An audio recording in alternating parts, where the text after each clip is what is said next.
Patchwork Heart Ministry and Fiat Ministry Network invite you to discover your mission, a brand new in-depth monthly video series featuring engaging Catholic speakers who will challenge you to live your life abundantly.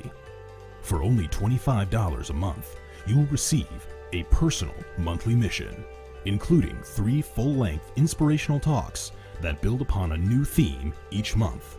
Sign up for the Discover Your Mission tier at patreon.com/patchworkheartministry today.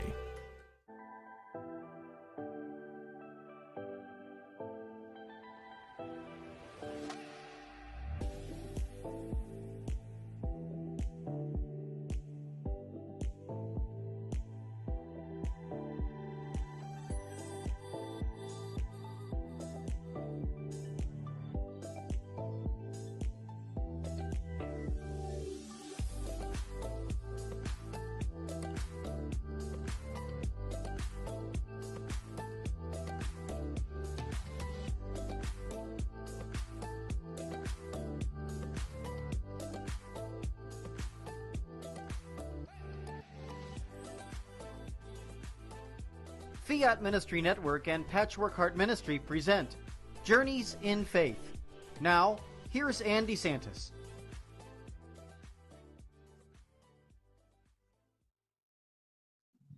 Hi, welcome here to Journeys in Faith here on this Friday evening. My name is Ann DeSantis. It's great to be here with you. And I have an amazing guest, as I do so many weeks. And this guest is actually a good friend too. So excited for you to meet Emily Whiting. Emily is a Catholic writer, speaker, and she has so much to share with us on this evening. So Emily, welcome to Journeys in Faith. Thank you, Ann. It's such a pleasure to be here with you, and I have just so enjoyed each time I get to work with you. So this is such a pleasure tonight. It really is. Thank you. So as we do on this show, as our title, right, Journeys in Faith, I thought we could start out with your own journey. You are a wife and a mother, and you have a really incredible path of your faith. So please do share. Thank you, Ann. As I was preparing for this, I got to thinking, gosh, my journey in faith, it's my journey, but really I'm just the conduit of, as I look back over the last several years of God just showing his incredible grace and love through my story, which has been just incredible to be a part of. So it's an honor to share what he's been up to. He's been busy. Yes. Yes. So certainly is. Yeah.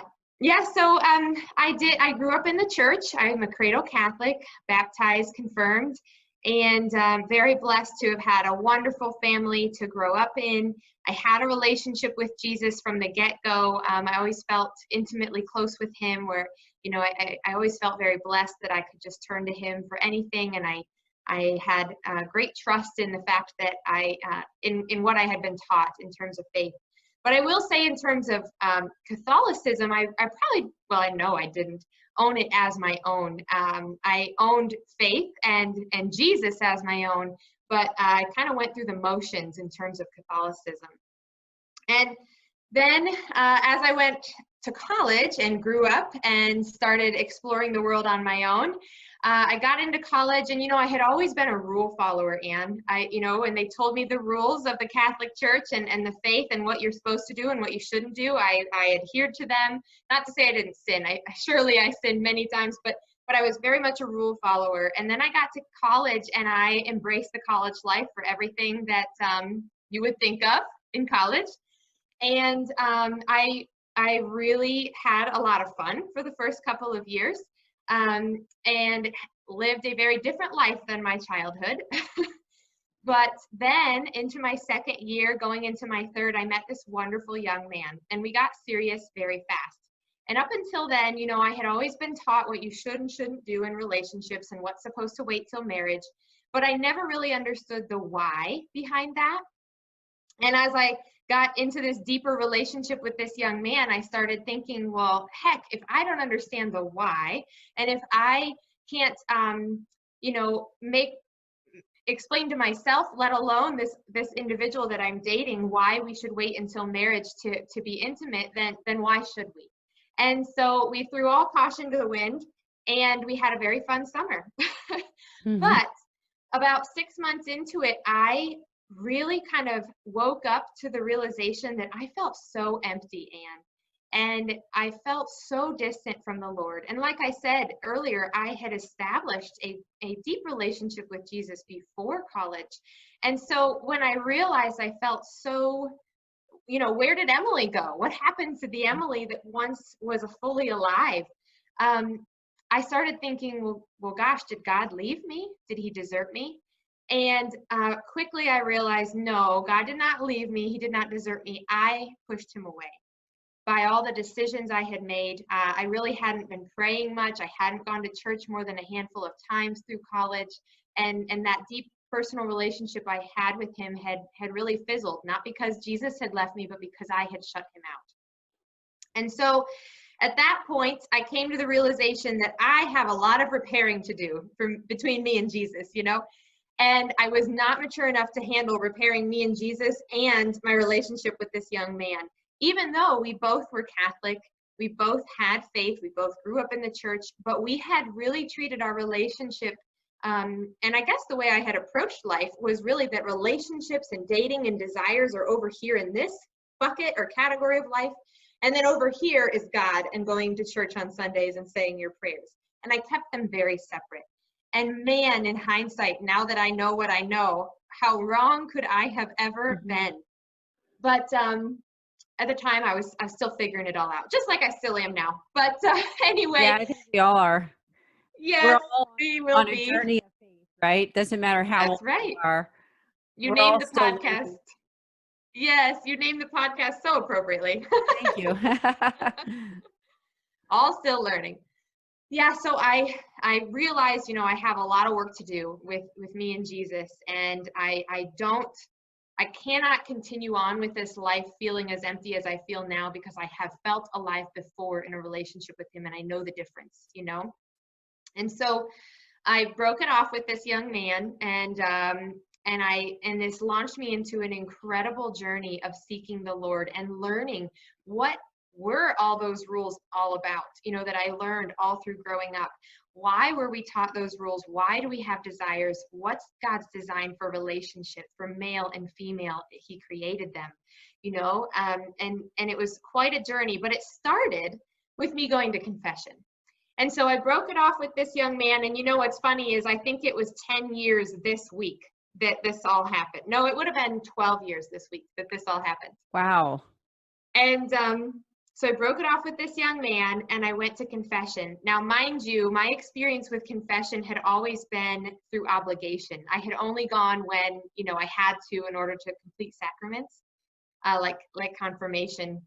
And my experiences in confession had not been positive. And so when I decided I needed to go to confession, I knew that okay, there's a conversion going on in my heart here. And so I called up the priest, and I asked if we could have an individual meeting, and we set it up, and I went in to meet with him. And of course I'm shaking, and I know I'm going to cry the minute I open my mouth. And of course I did.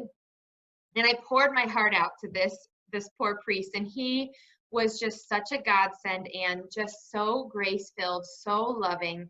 And I was sitting on the couch. I distinctly remember sitting on the couch in this very holy feeling office that you could just tell many a confessions had been done in this office. And he pushed the box of tissues towards me and just let me pour out my heart of all that I had done, how I had shut Jesus out, how I had assumed that he wasn't part of relationships, how I had tossed all the rules out the window and did whatever I wanted, all of those things.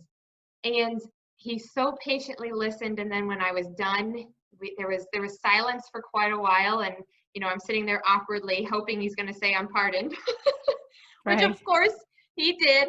But then he went on to give me a great penance that I will forever be so grateful for. He didn't send me home to say 10 Hail Marys. He didn't tell me to do the rosary. He said, Emily, I want you to go home and write a letter to God. And he said, in that letter, I want you to pour your heart out to him. Tell him everything you've told me and everything you haven't told me, because I'm sure there's more to the story. And he said, I want you to ask him for forgiveness, and then put the letter in an envelope, seal it, and wait for 3 days. And he said, on that third day, I want you to write a letter back to yourself from Jesus. What do you think he would say? And Wow, that's great. I like that. it was amazing. I have the letters right here. Oh, you'll have them And for the rest of your life, I think. yes, they're wrinkled from the thousands of times I've read them. Oh, God bless. And, I won't read the whole letter, but I just thought I wanted to share with you just the immense grace that I got to experience in that penance. And what's really neat here, Anne, is the date here is 10/24/2010. So on Saturday, that will be a full 10 years. So How anyway, God works, huh? oh my goodness, he's amazing. So this letter that I wrote to Jesus, I started out just very, very honest. I said, I come to you today completely humbled and in awe of your love for me. I have sinned greatly against you and against myself. I've pushed you aside and the truth aside. I've pushed your love for something that I knew. Let me read that. I have pushed aside the truth and your love for something I knew would come between you and I. Lord, I have given myself, my love, to a man to which I am unwed. I thank you for your patience and love. And I went on to be very honest with him and tell him what was on my heart. And those 3 days were rough, waiting, trying to be patient. And on the third day, I received this letter. Well, and when I say receive it, I mean I wrote it. But I very much, I've been asked in many of my talks that I do in my ministry, do I believe that this was Holy Spirit infused or inspired? And the answer is a wholehearted yes. Because as I share some of this letter with you, you will just realize there's no way a 20-year-old young woman like me would have had the grace with myself or the mercy or the love that is in this letter. So there's absolutely no shadow of a doubt that this is from him, not me. So he wrote back to me 3 days later. He said, to my dearest daughter, Emily, you have sinned. You have knowingly pushed me and my love away for a man who is not committed to you as I am. He does not treasure you as I do. He has not died for you as I have. I have heard your call for me. I have remained with you through the darkness and you have reached out for me once more. Don't let go of me, Emily. He goes on a little later in the letter to say, your sin is fully forgiven and tomorrow I will not remember its mere existence. Go into the world and serve my people, love my people, but most of all, love me. That is And beautiful. just Thank incredible. you for sharing your heart. It takes a special person on something like a Facebook Live or a podcast, right? To share their heart in that way.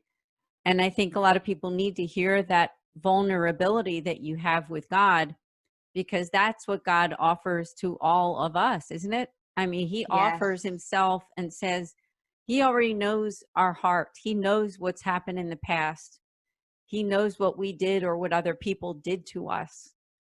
Yes. So when you hear that letter or those letters, the one from you and then the one from him, it's just very touching in a deep way, not just touching in sort of a everyday kind of, oh, well, that was nice.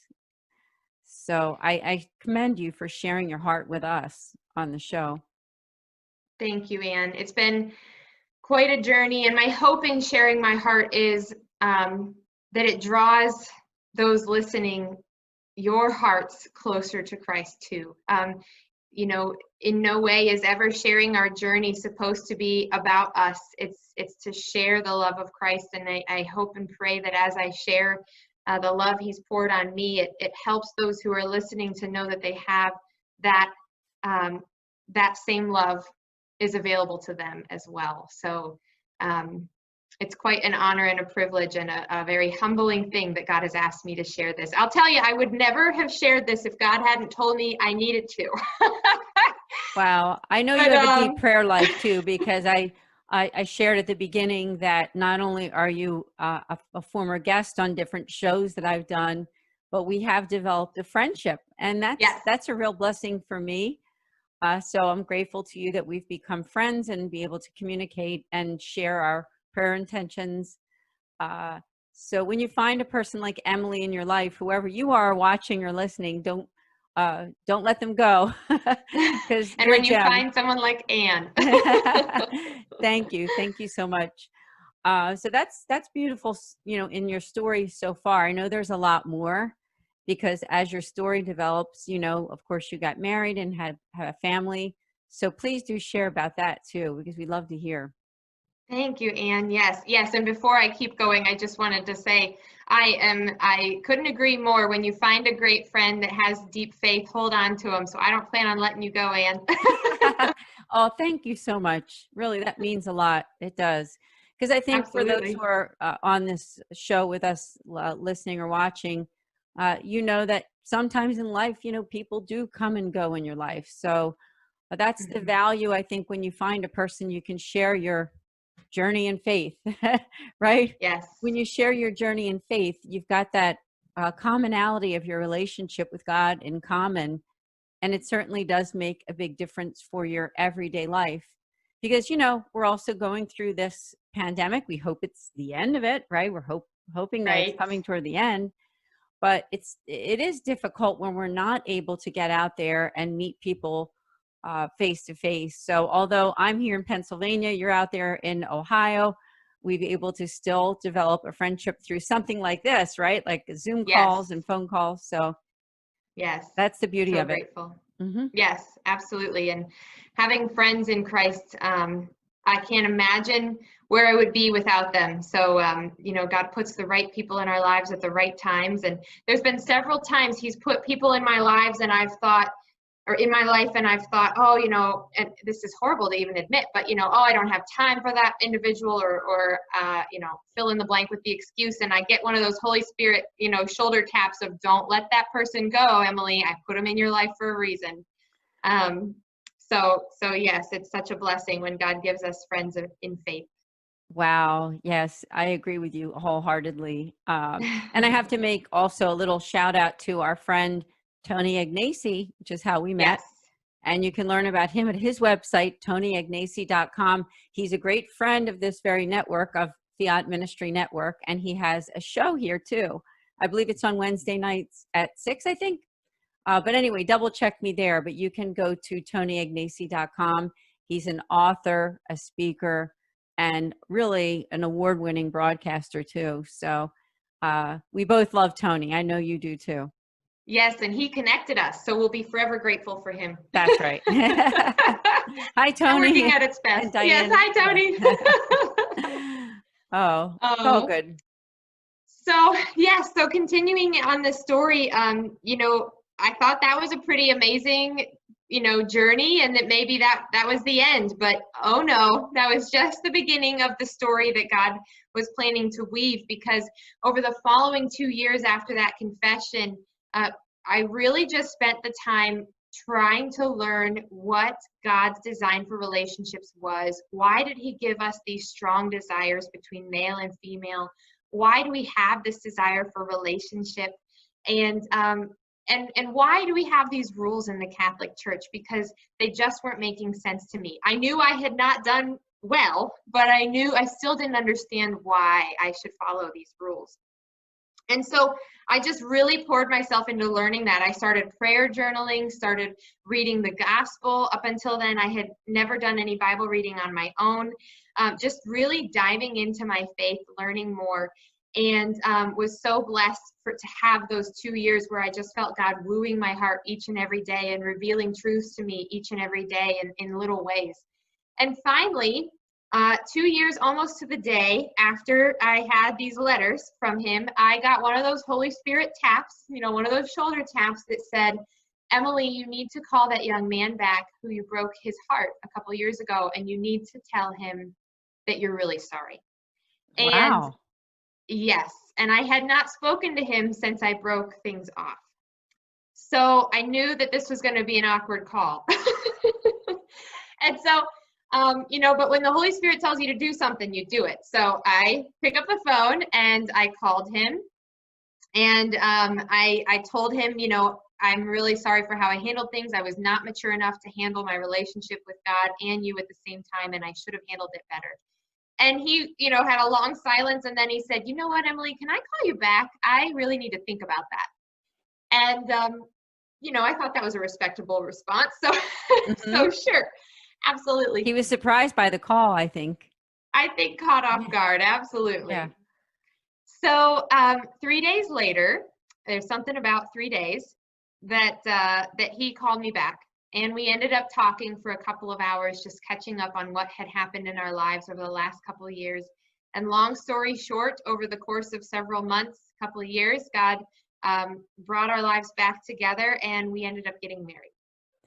So I remember this story, but I didn't want to give it away. But it is incredible when you think about that, how God tapped you on the shoulder. And despite all the pain that you went through to begin with right. that relationship, but how God worked in both of your hearts. And here you are already married. How many years now? I got to do the math. 6 or 7. Wow. Okay. 6. Congratulations. Yes. Thank you. Yes.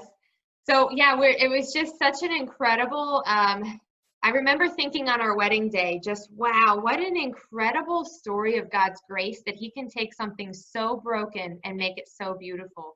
And, you know, the area where we screwed up the most became so glorified through him, through his mercy, through his love. You know, where we had pursued each other above God, you know, now we knew we had to put God first. Where we had misordered intimacy and thought that was separate from God. Now God had breathed life into that and taught us that, no, this is meant to be a beautiful union of the two of you, that is a commitment between the two of you, and ultimately draws you closer to Christ. So what could have been a very ugly scar turned into a beautiful, glorified, just testament to God. But then the story didn't end. I know it didn't. So at that point, we were going about our lives. We bought a house. We were doing our jobs, and we were loving life. And I got to a place where I just felt there's got to be something that I could be doing more for the church. You know, I don't think God put us through all of that. Not that he put us through all that hardship. I don't think we went through all that hardship and then he turned it around for me to just keep that to myself. And so I began to pray into that. And I really felt God continually telling me, I want you to see my people and love my people. So I was really trying to figure out, well, okay, that's great, God, but how do I do that? What do I do with that? And what he revealed to me over time was, you know, my training and professional background was in public speaking, communications, writing. And so he really beckoned me to start doing what we're doing now, sharing my story through, you know, live talks, blogs, you know, you name it, podcasts, to help ultimately see those in the audience as God's true children and beckon them and invite them into a deeper relationship with him. And so I started this ministry, and it's been quite a journey. But about a couple of years into that, we decided to start our family. And as we were so excited, we were pregnant with our first child. We went to that 20-week ultrasound where they reveal boy or girl. You know, now they have all these reveal parties. So we were very excited to learn if we were going to have a boy or girl. And we learned she was a little girl. But at that ultrasound, we also learned that our little girl had malformations from head to toe. And so they could already see a part of her brain was missing. Her heart was pumping incorrectly. There was a large mass in her abdomen they could not identify. Her kidneys were enlarged and not connected correctly in the urinary system. And she also had cleft lip and cleft palate. So, you know, we went from the highest of highs to the lowest of lows in that appointment of, you know, realizing we have a little girl to realizing our little girl had many, many challenges ahead of her. And at that appointment, we really were told we don't know how long she'll live and what her quality of life would be like. And so it started us on quite a journey. The very next day, we were brought into the high-risk doctor, and we were going over a lot of different questions with him and learning more about what was potentially ahead of us, and ultimately learned that she would likely make it through pregnancy because she was depending on me. But after that, she might live a minute, a day, a year, maybe a full life, but with lots of medical intervention no matter what. And so it was very unknown. We were offered the option to terminate, which of course, because we were both, raised in Catholic faith, we knew for sure that was not an option. And we were so very grateful that our doctors rolled up their sleeves and they were willing to help us as soon as they knew we were all in to give our daughter as much life as possible. And so the journey began. And as we navigated the pregnancy, my prayer became, Lord, just let me hold my baby alive, even if just for a minute. That became my prayer. I just wanted to hold my baby alive. And so she made it through the pregnancy. We had the baby. I did get to hold her for about 30 seconds before they whisked her away for many, many tests. And I'm glad I got to hold her for sure, because it was another week before I'd get to hold her again due to just all the various medical interventions she needed. But she survived pregnancy, she survived birth, and we ended up spending 72 days in the NICU. And she had, I think maybe 3 to 5 surgeries while in the NICU. She actually just had her 12th procedure a week and a half ago, and she is almost 3. So she's a miracle, not even just one miracle. She's thousands of miracles combined. She is. And it's been amazing. Every doctor or surgeon who works with her, I shouldn't say every, many of them have said to me when they come out of a test or a procedure or something, they'll say, wow, her anatomy is an anomaly, and we don't know how she got the way she got and the way she's built, but somehow it's working for her. Her liver should have needed transplanted by now, but it's doing its job. Her kidneys have been very much a touch and go situation from the beginning, but they're plugging along, doing the best they can. The missing part of her brain had the potential of causing her to have severe mental and developmental delays, but she doesn't. She's right on par with a typical 2-year-old. I could just keep going, the miracles that we've witnessed and the things that, her heart should have needed intervention several times by now, but we've not intervened once, not with a procedure anyway. And so, we've had this front row seat to just watch God's incredible work through her. Yes, it's an amazing story. I know that we could probably devote several shows just to that journey with Charlotte. And I would also like to ask people who are watching or listening right now, lift a prayer for little Charlotte. I know she just had the surgery. You said she's doing so well. But little Charlotte Whiting, if you could pray. I know she's not even quite 3 years old yet. Her birthday's coming up, I think, too. Yes. That's right. Yes. So please do keep her in prayer. I love your story. Now we do have to take a quick break. We have a lot more to talk about, to learn about you and your mission. But as we take that commercial break, I want to invite people to go to your website and learn more, because your website is Emily K, the letter K, Whiting.com, where she says real life, real love, real faith. And that's what it's all about. So stay with us in just a few minutes. We will be right back.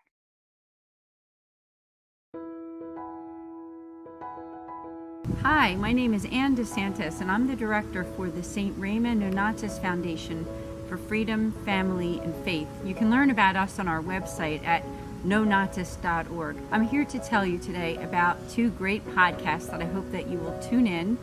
The first Tuesday of every month at 8 o'clock, we have a podcast specifically for Catholics affected by divorce. From 8 to 9 p.m. Eastern, go to Philly Nonatus on YouTube to subscribe. In addition, we also have a podcast the last Thursday of every month. That's also at 8 o'clock Eastern Time for 1 hour. And that one is for families in crisis. We have some really great guests coming up soon, so hope to see you then. Please also consider the fact that you can make spiritual direction appointments with us, with our spiritual moderator. All you need to do is go to our website on the contact form and just reach out to us. We'd be happy to hear from you and look forward to setting up an appointment. So we'd love to connect with you. Please share this video and let people know that we're there for families affected by divorce and also families in crisis. Thank you.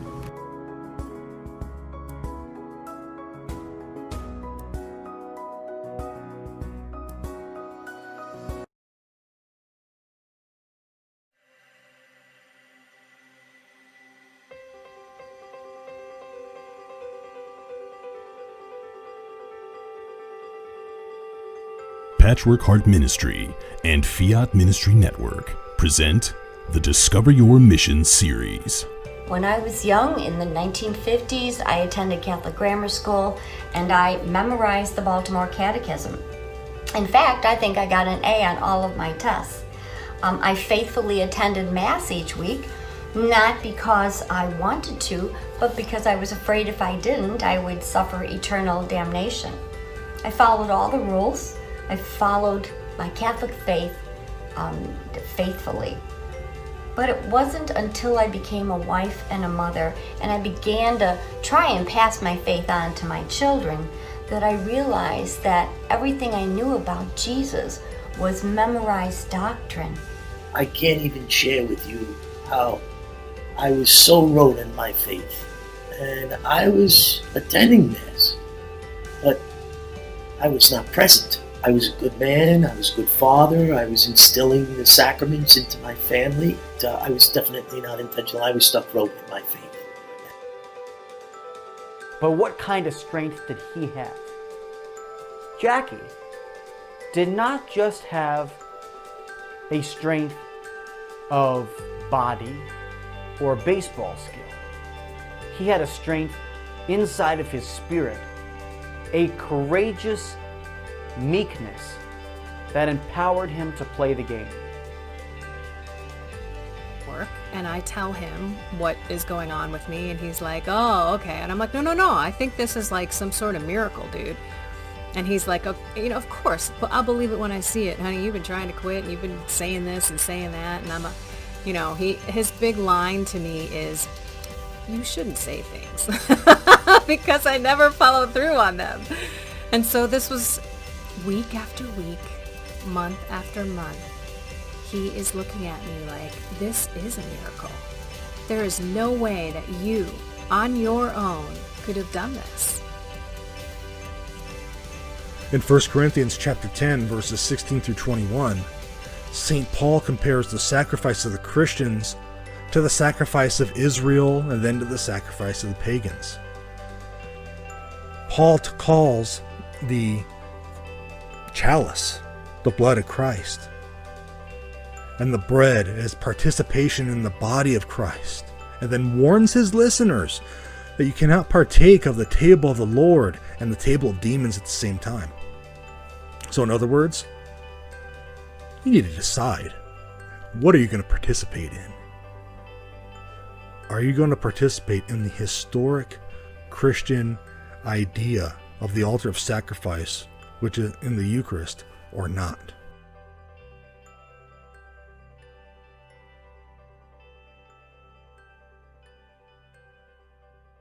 Hi, welcome back to Journeys in Faith here on Fiat Ministry Network. If you haven't done so yet, please do like this page here on Facebook and share it with your friends, because as I said at the beginning, we have an amazing guest. Today we have Emily K. Whiting, and I told you that her website is emilykWhiting.com. She is a mother, a wife, a Catholic author, and a speaker. She is really an amazing person and a good friend of mine too. We talked a lot about that during the first half, that we're very blessed to have become friends too. So yes, we are. That's right. And right before the break, we were talking about your daughter, Charlotte, little Charlotte, who is not quite 3 years old and was born with several different, malformations, I think is what you said, from the beginning of her conception, and has had about 12 different surgeries. But God has really gotten you and your family through, and Charlotte, right? Charlotte herself has had to bear all the different procedures and surgeries that she has had since the time she was born. Yes. So you're an encouragement Yes. for moms and dads who have children that have special needs. I invite them to I hope so. reach out to you. I hope so. Yes. Yeah. As this journey has unfolded with Charlotte, I paused all things ministry for the duration of our NICU stay, and for the first few months as we were in and out of the hospital and in and out of surgeries every few weeks. And then when we got to a stable place, I went onto my website and kind of announced to my audience that, hey, I'm back to speaking and writing. obviously on a very part-time basis in between medical needs. And if anybody's looking for a speaker to come in and talk about relationships and the value of our bodies and Jesus's design for relationships, let me know. And it was so neat, Anne, because I got an overwhelming response, but they did not ask to hear the talks that I was offering. They wanted to know about the journey with Charlotte. That's what they wanted. Okay. Yes. And so, it kind of caused me to step back and pray a little bit of, okay, God, I didn't think that's what you called me to ministry for. So what do you want here? And he kind of revealed to me of, yeah, I mean, I didn't give you this journey with Charlotte to keep to yourself, just like he didn't give me this journey of learning about relationships to keep it to myself. And so I began to infuse a lot of what we had been learning with Charlotte into my talks. And so now I have a kind of a library of 8 different talks. And what's really neat is they are all rooted in the truths of theology of the body. At first I thought, well, gosh, the topic of Charlotte and navigating medical needs and having children with medical needs is very different than the topic of relationships and navigating that world. But what God really revealed to me is no, they're not that different, Emily. They're both rooted in the truths of theology of the body.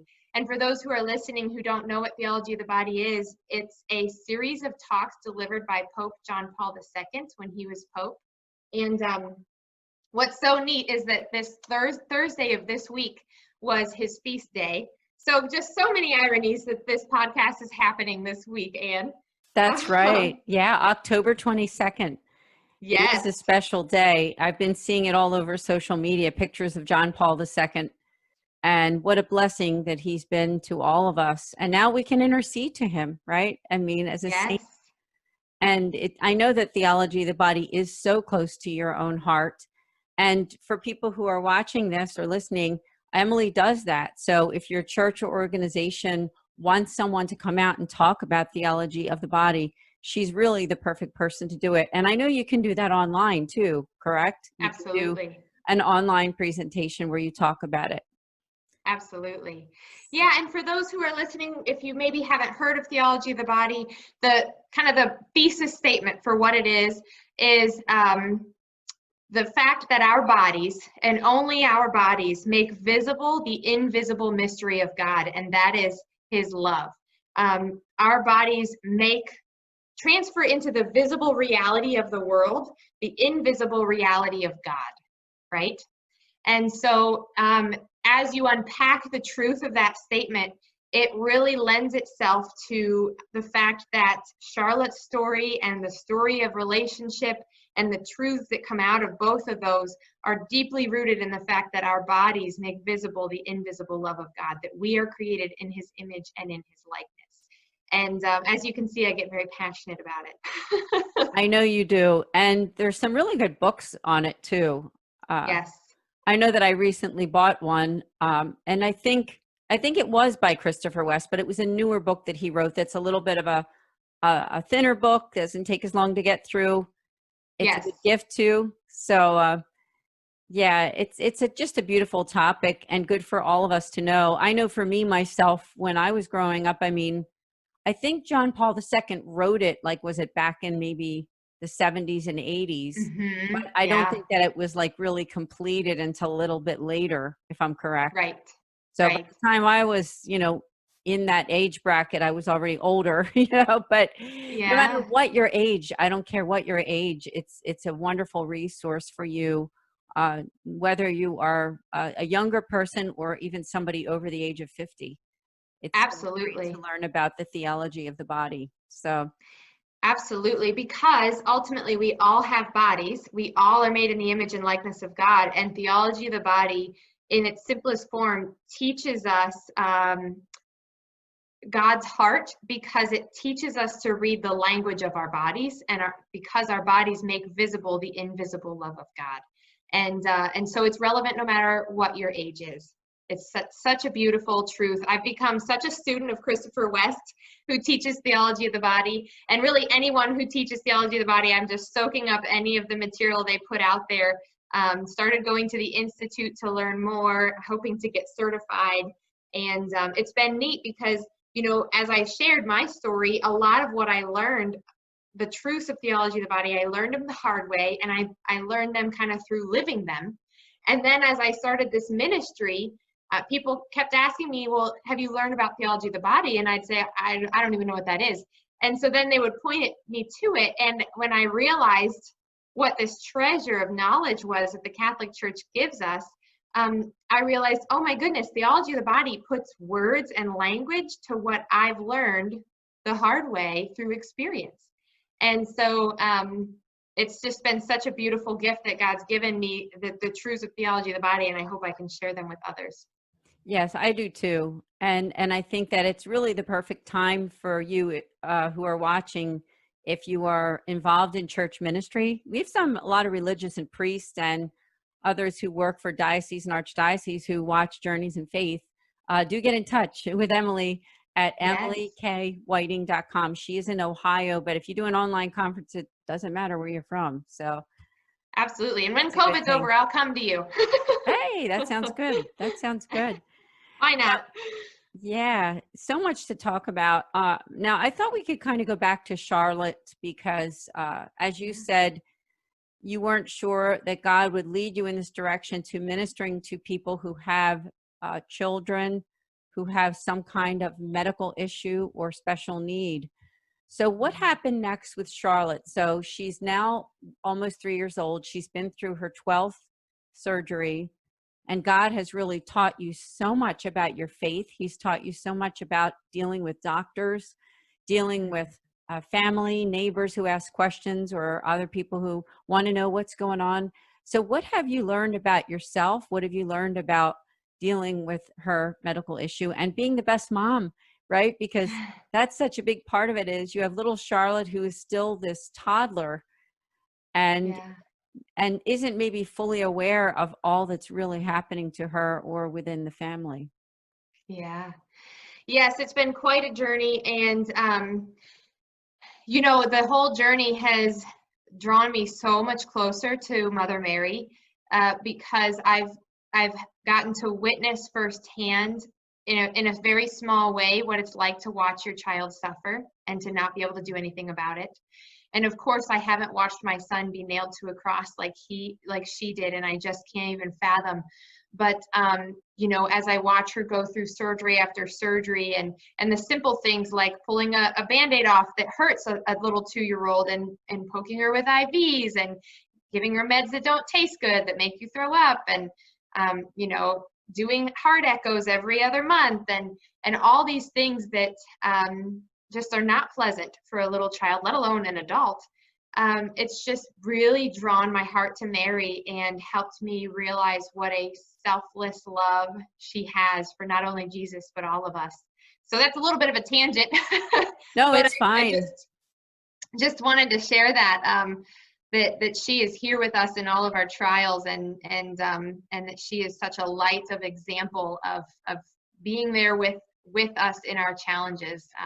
She was there with Jesus, and she's there with all of us. So, but yes, so I've learned a lot about navigating having a child with medical diagnoses, and it's probably relevant even to those who maybe you don't have a child with medical diagnoses, but you're taking care of a parent who has needs, or maybe you have an adult child with needs.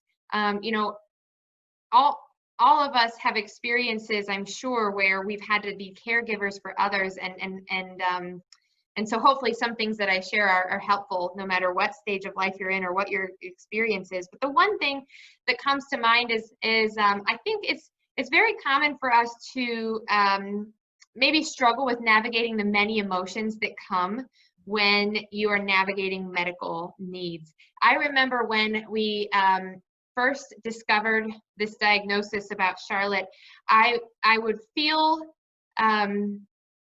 sad for the loss of the healthy child I had expected. And then I'd feel horribly guilty about feeling sad about the loss of a healthy child, because it made me feel like I loved my unhealthy child less. And what I realized over the course of several months as we navigated the pregnancy was that the fact that I mourned the loss of a healthy child did not mean I loved my unhealthy child any less. In fact, it meant I loved her all that much more, because I wished for her nothing but the best. And so I share that with you because if you are mourning the loss of the health of a loved one, you know, or any other array of emotions that we have when we're navigating medical needs, to have grace with yourself. It's okay to have all those feelings, and to take those to Christ and let him just breathe his life into them. It's easy for us to feel ashamed about our emotions, to maybe you feel angry at God. Heaven knows there's plenty of times where I felt like, God, what is going on? How could you let this happen to my poor little daughter? And what I've learned is to take those emotions to Christ and lay them at his feet, be raw and real with him, because he can handle them. And if we try to hide them from him, it distances us from him. So the first thing is just that all those array of emotions are very normal, and to take them to Christ, because he wants to hear about them. He wants to be there for you. And the more we can invite him into our pain, the more he can help.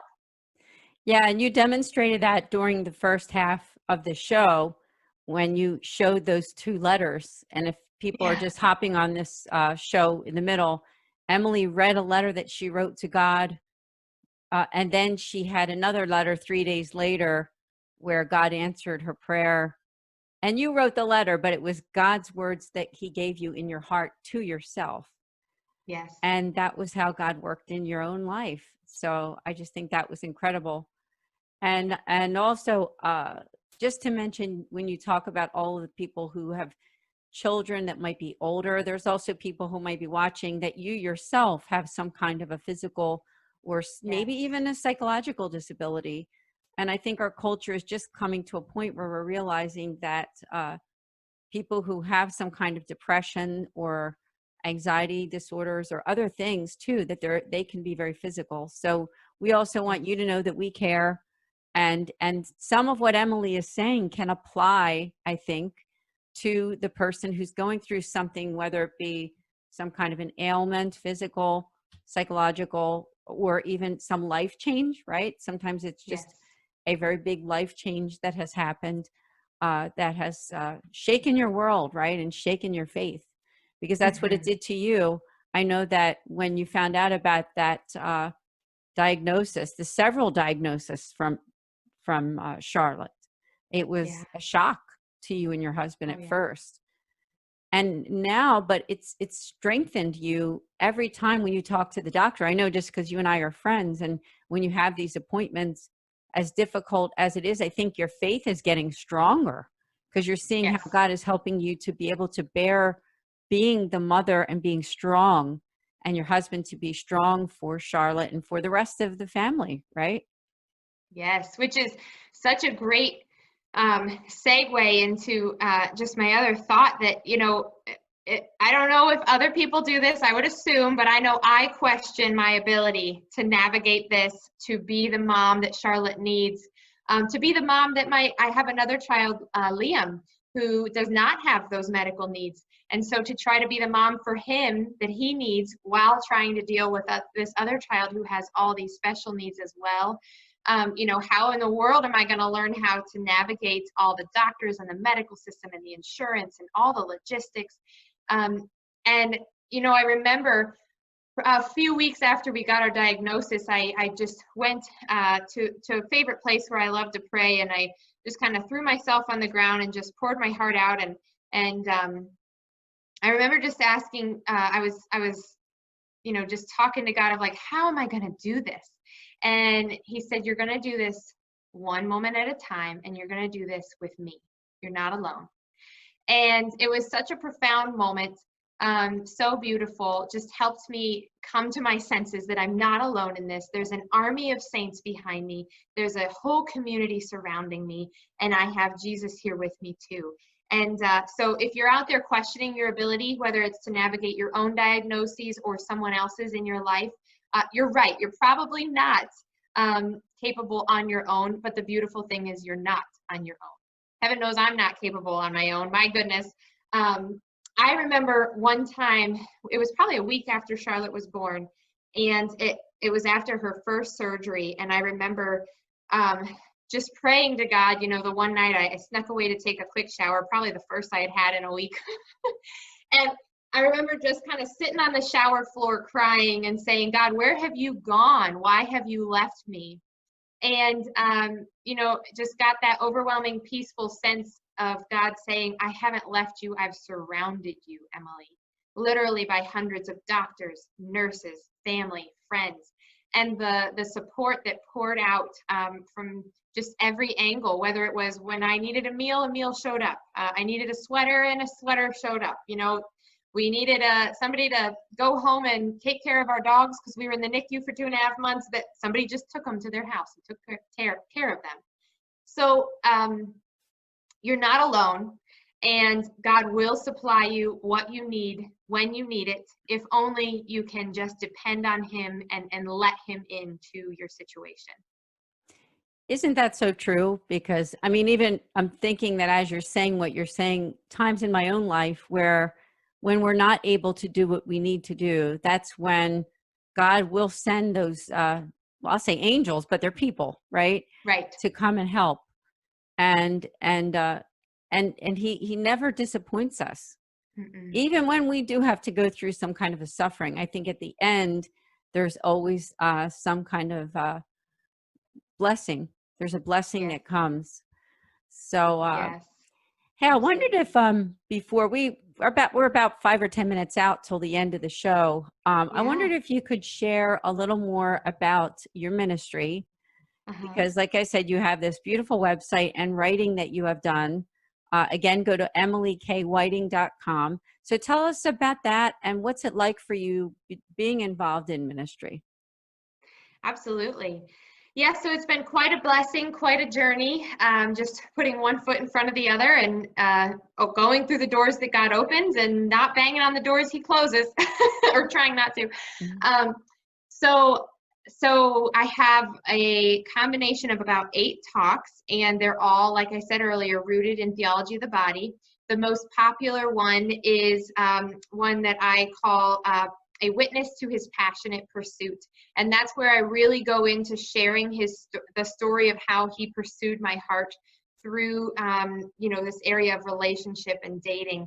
And ultimately, my goal in that talk is to draw audiences into the truths of theology of the body. I don't really teach theology of the body in that talk. It's more of being a witness to the power of theology of the body and the beauty in that message. And then I often point the audience to many resources available to them to learn more. To go deeper into that, there's a talk called Raising Daughters of Dignity and Sons of Honor. That's right. I know yes. We've done a podcast on that before. We did. And I want to invite people, if they'd like to just get an idea about it, you can go to the website where I'm the director for Foundation. You probably saw that during our commercial, the St. Raymond Onatus Foundation. You can go to Philly Nonatus is our YouTube channel, and you can see Emily's talk, a couple of her talks there. So just invite you to do that. And if you want to subscribe, that'd be great too. Yes, absolutely. So in that talk, I really share with parents and teachers and anyone who's in more of a mentorship role some very tactical tips for how to raise daughters of dignity and sons of honor. So it's practical ways to apply theology of the body every day so that we teach our sons and daughters their own value, their own dignity, and we invite them to treat others around them with that same value and dignity, to truly see others around them and themselves as the image bearers of Christ. And so it's very tactical. You'll leave that talk with a list of ideas of things to implement at home, no matter what age you're working with for children. And I really enjoy that talk because I'm a very practical, tactical kind of gal, so it's fun. Yeah, it's a great one. Thank you. And then, so there's an array of multiple different topics kind of branching off of those. Another area of one of those topics is really meeting with parents who have children with medical needs. The talk is literally called, So Your Child Has Medical Needs, Now What? Yes. And so we go through very, again, practical, tactical things of how to navigate the medical world, how to accept help from others, you know, how to deal with insurance, how to make sure you don't lose the faith, you know, who to call when you need help on X, Y, and Z. What are some of the terms when you're hospitalized, and what does it mean, you know, for all of these acronyms in the hospital, things like that. So very, again, practical approach, but always with faith infused, and talking about how to maintain and or grow your faith even during and despite challenging times. Yeah, So, that is so beautiful. So thank you so much so far. You're gonna have to come back again to Journeys in Faith, because I know you and I could really talk about more topics. oh yes, You know, we're there's covering always pretty more. much, yeah, pretty much who you are, and also your journey, which is so beautiful. So again, please do check out her website, and also like Emily on the different social media platforms. Can you tell us about that? Yeah, I'm on Instagram and Facebook, and then of course my website. I have a blog. If you go to the website, you'll get a little pop-up that asks you if you want to subscribe to the blog, so you can stay up to date on any of the latest blogs. And a lot of the blogs I share, you know, I know if you're actually trying to be good at building a blog audience, you're supposed to have regular, consistent content. I'll admit though, when we're in and out of the hospital, I'm not very consistent at it at all. But what has been really beautiful is when God puts something on my heart that is relevant, I share it. And I've found that to be a very successful approach for those interested in, you know, following me, because when I do post something, it's something meaningful, it's something worthwhile, it's something worth you to stop and take 5 minutes to read. So that's been really fun to blog. So you can find me on my blog at emilykWhiting.com. You can find me at Emily K. Whiting on Facebook and on Instagram. And you'll probably see lots of stories of my kids infused with ministry as well, because it's all just kind of one big effort. Yeah, one big happy family. Yeah. And you're part of this family here too, with Journeys in Faith and also Fiat Ministry Network. Oh, thank you, So Ann. thank you so much for being a part of this show. I do want to make a quick shout out to our friends who are watching to consider being a subscriber for something called Discover Your Mission, which you might have seen during our commercial break. It is with Fiat Ministry Network and Patchwork Heart Ministry. It's a special video series with engaging Catholic speakers. It's almost like bringing that church mission right to your home or to your phone as a download. So check it out.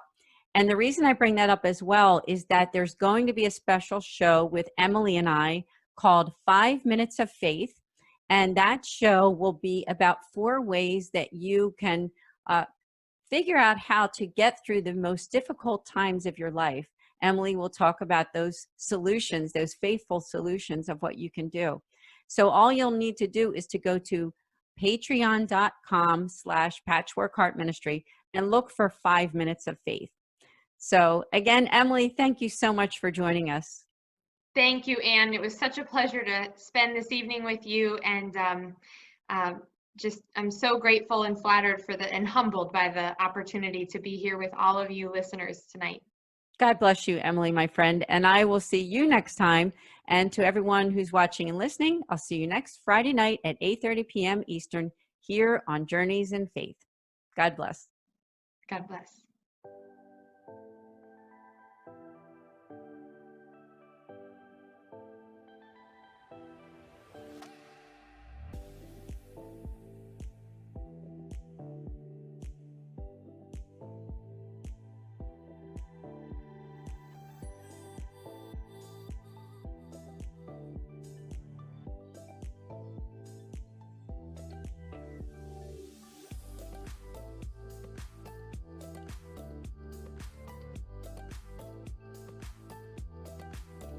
Journeys of Faith is a production of Fiat Ministry Network and Patchwork Heart Ministry.